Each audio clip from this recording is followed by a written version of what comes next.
I'm Anaya Shanae and I'm 18 years old and I'm from Kent. I was in the audience and I asked a question. I found the debate deeply disappointing. I mean, you had three leaders, the leader of the SNP, the leader of Greens and the leader of Pride, creating a united front against the Conservatives and singing exactly the same tune. I mean, you've got two members of the panel who want to break up the United Kingdom. I mean, you had Ed Miliband refusing to actually put his case forward, putting forward a vision and an alternative vision for the country. And usually I wouldn't touch Nigel Farage with a barge pole, but he was the only leader that actually went against the grain and decided to say something that was unpopular and different because it's actually what he believed in. I mean, two people that want to break up the United Kingdom, and you've got Natalie Bennett, who is running at 4 or 5% in the polls. She has no mandate to be here, and I thought it was really disappointing for democracy, the fact that David Cameron chose not to be here and he didn't defend his record, because in my view I think he actually has a pretty decent story to tell, and he refused the opportunity to actually put his case forward and actually show people that there is an alternative to the three women out there that just want to sing the same tune. I was really disappointed, and yeah. Who would you vote for?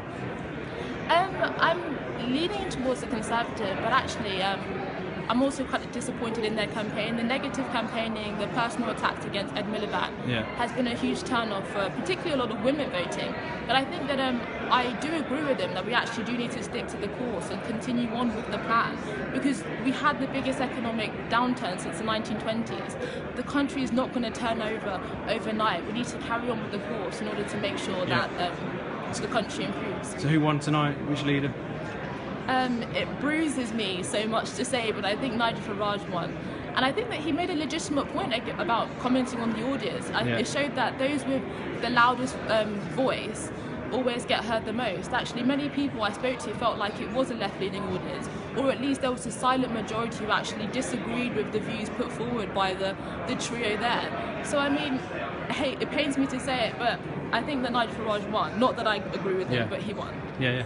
And who would you have voted for before tonight? I would have voted for the Conservative. I mean, this would be my first time voting. But then again, to reiterate, I am disappointed that they haven't come here to put their case forward. I mean, we live in a democracy. The least you can do is actually show voters that you are an alternative to those four leaders there. So I will be probably voting Conservative, but it is disappointing. And this debate was not a debate. It was just three people putting the same tune forward, want to break up the United Kingdom. England is not left wing. I mean, and so it's really pathetic that we've got three people who want to break up the United Kingdom or don't represent the UK. I mean, the woman from Pride, she's the fourth largest party in Wales. She hardly has a mandate to even be there. I mean, it was just disappointing to me.